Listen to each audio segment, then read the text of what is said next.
It's already illegal for most people to get an abortion in Tennessee, and a Republican lawmaker wants to take that ban a step further.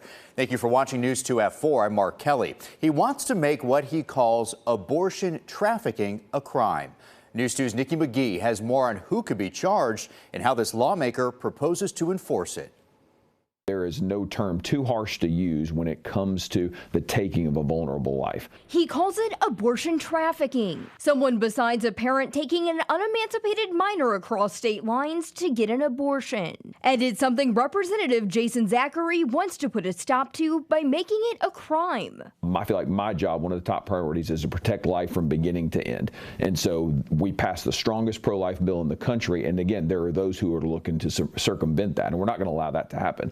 So this piece of legislation is needed to go after those who are preying on vulnerable minors who have become pregnant, and it stops that and make sure we close that loophole. His bill would also go after adults bringing abortion drugs across state lines to a minor.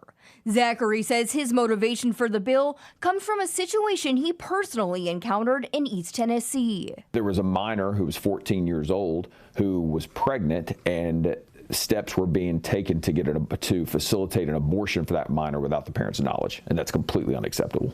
Local Planned Parenthood leaders call the bill a copycat of legislation signed into law last April in Idaho. It's criminalizing the helpers of our state. It's criminalizing the teachers and healthcare providers and social workers and school counselors who may be there to assist a minor in a really difficult situation. And it's only making a terrible law, the abortion ban in Tennessee, even worse.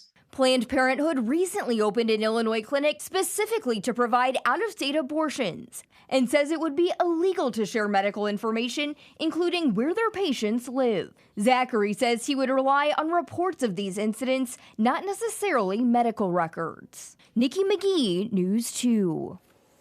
Well, the bill has been introduced by Zachary, but keep in mind no votes have been scheduled.